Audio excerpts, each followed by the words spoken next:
Eh bien, allez qui a me servi béton là, ou à bébé quoi. Eh bien, le travail de tout un chacun sera révélé. Et il y a quoi maintenant où il y a et nous bobo la fière. Et nous allons voir qu'on a cité beaucoup de choses ici. Où il y a sika. On a parlé de l'or, Où il y a colossal. de l'argent. Où il y a peu voici. On a parlé des pierres Où il y précieuses, a tiro, du bois, du foin et nous bobo. et autre chose. Et nous allons y aller. Et des choses qu'on a citées ici, Et ils sont les dodo dans Christ au péto mieux. cela constitue l'image des bonnes œuvres des chrétiens. Donc maintenant, à quoi toi? Il y a pour nous procurer Christ au mieux. Et la première partie, nous allons parler des bonnes œuvres des chrétiens. Voilà, les bonnes œuvres du chrétien. Les bonnes œuvres du chrétien. Mais d'abord, il est impératif que nous retenions ces trois vérités. Trois vérités. C'est essentiel. La première vérité, c'est que nous ne sommes pas sauvés par les bonnes œuvres. Non. Personne n'est sauvé parce qu'il a fait les bonnes œuvres. Nous sommes sauvés plutôt que par la grâce. Selon Éphésiens 2, le verset 5 et 8. Il dit, c'est par la grâce que nous sommes sauvés. Pas par les œuvres. Afin que personne ne se glorifie. C'est ici que tout trompe les gens. C'est ici que les détenteurs ou les détracteurs de une fois sauvés là, se mélangent.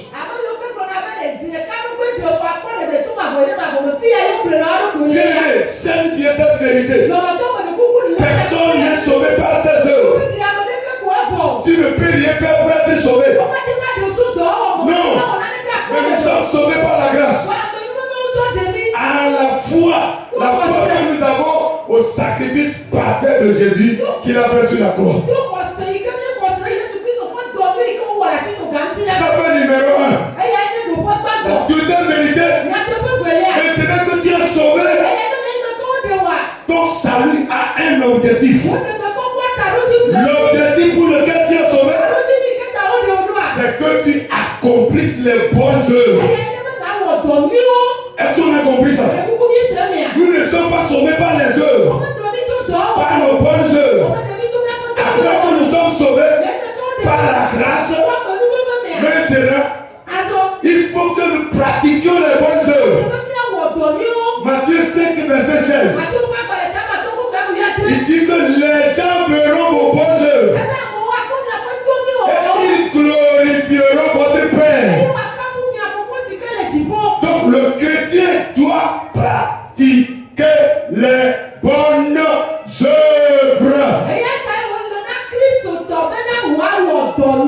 Dis à quelqu'un, tu dois pratiquer les bonnes œuvres. Praise the Lord. Alléluia. Alléluia. Amen. 1 Pierre 2. C'est très important, ce verset biblique là, parce qu'aujourd'hui il y a beaucoup d'amalgames dans les enseignements qui concernent le salut, les œuvres, etc. Beaucoup d'amalgames, mais les gens sont troublés.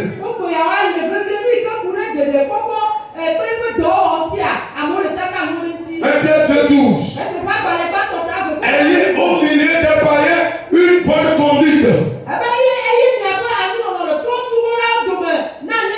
afin que là même où ils vous calomnient, comme si vous étiez des malfaiteurs, maintenant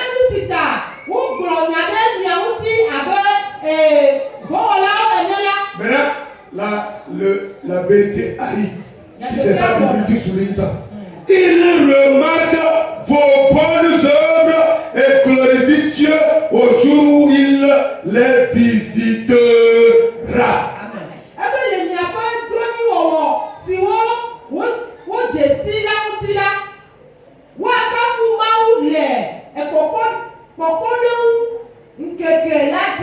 Praise the Lord. Alléluia.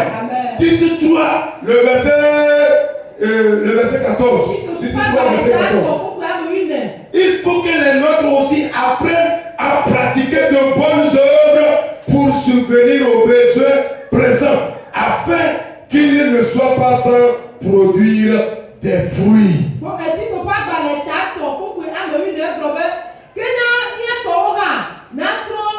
dɔnui wɔwɔ dzinɔnɔ bena nuvevie siwo hiã ame la bena wagatseku atseku wagatsi ku matse o. Praise the Lord. Amen. Alléluia. Amen. Amen. Donc, retiens les deux vérités là. Tu n'es pas sauvé par tes œuvres. Mais tu es sauvé pour accomplir les bonnes œuvres. C'est clair. Fini les amalgames. Non, personne ne peut prévoir des bonnes œuvres, etc. Ça c'est fini. Ce truc-là, c'est passé une fois de bon dans ta tête. Tu es sauvé par la grâce. Maintenant, l'objectif, c'est que tu ne continues pas à accomplir, appliquer les bonnes œuvres partout où tu te retrouveras. Pour que les païens qui vous calomnient, qui vous injurient, qui vous persécutent, voient vos bonnes œuvres, glorifient votre Père. Amen.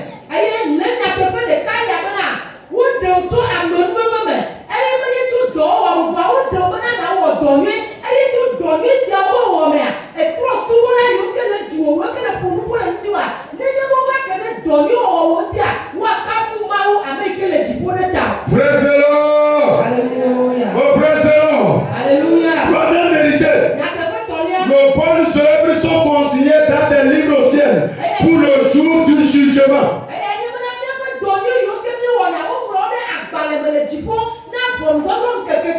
Donc si tu te trompes, que non, ce n'est pas par les œuvres que toi, non, mon ami, tu seras surpris un jour. Je vais le dire encore. Nos bonnes œuvres sont consignées dans des livres au ciel pour le jour du jugement. On appelle ça le tribunal de Christ.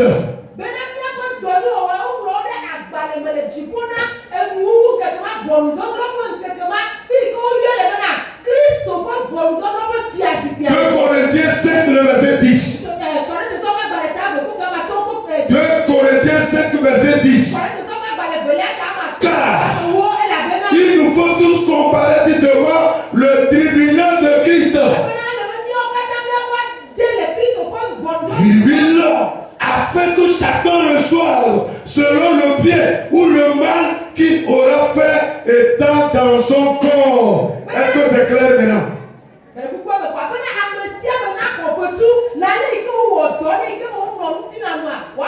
C'est que vivre de manière désordonnée. Parce que sauvé là. Tu comparaîtras devant le tribunal de Christ. Apocalypse 20, le verset 12. Apocalypse 20, verset 12. Il a dit que les livres là dont je parlais, ça veut dire les chroniques, les mémorials de notre Dieu, toutes les œuvres que chacun accomplit sur la terre est consigné dans un livre là-bas.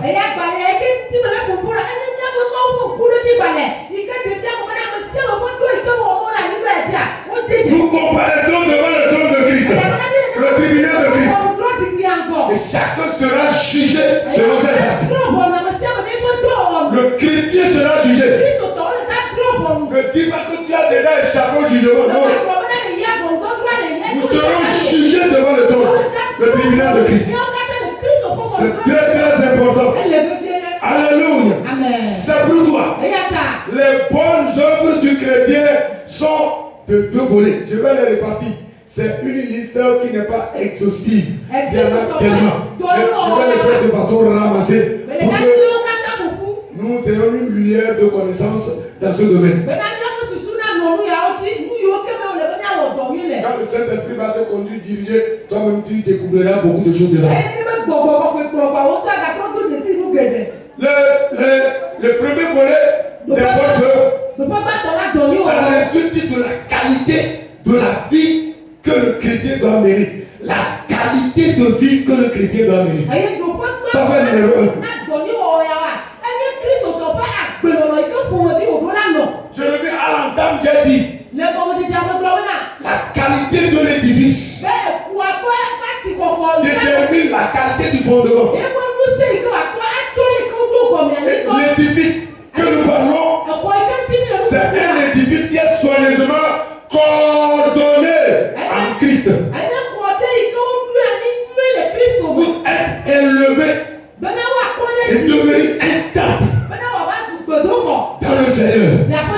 Selon Éphésiens 2. Alléluia. Alléluia. Amen. Donc la qualité de cet édifice-là détermine la qualité du fondement. Et le fondement de cet édifice, nous connaissons sa qualité. C'est Christ, c'est Jésus-Christ, un homme sans péché, un homme sans faille.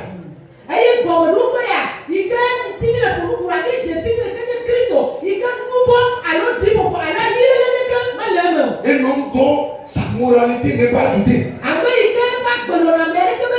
Homme parfait. Homme éloquent. Qui n'a pas commis de péché, qui n'a pas connu de péché. Alléluia. Praise the Lord.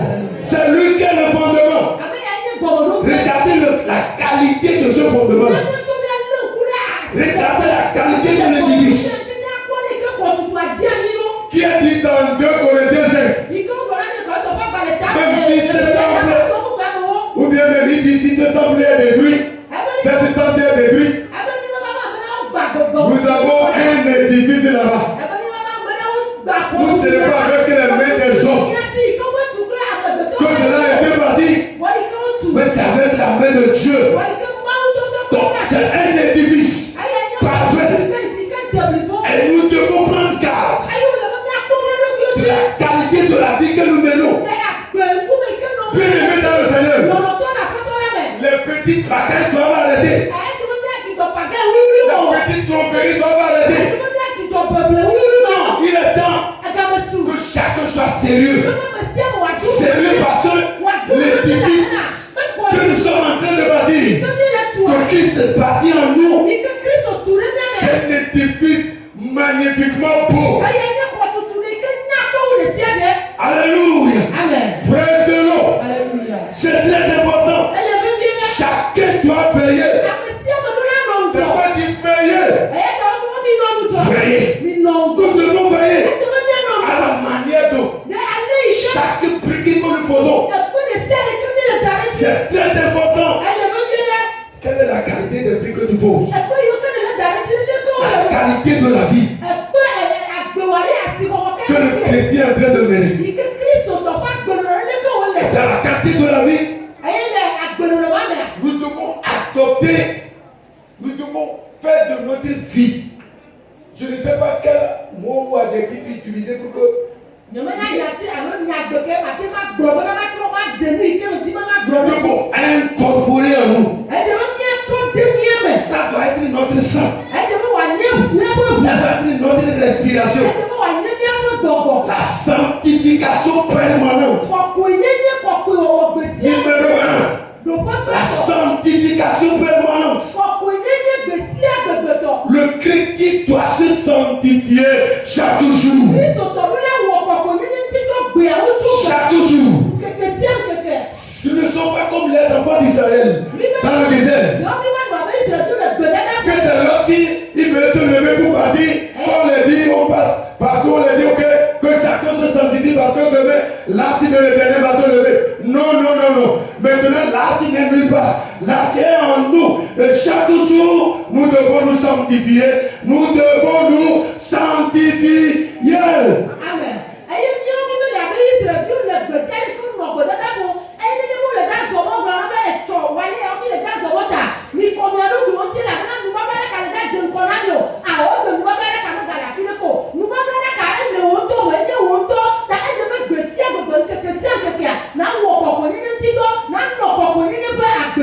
Dis sanctification permanente. Dis ça, dis ça. Sanctification permanente.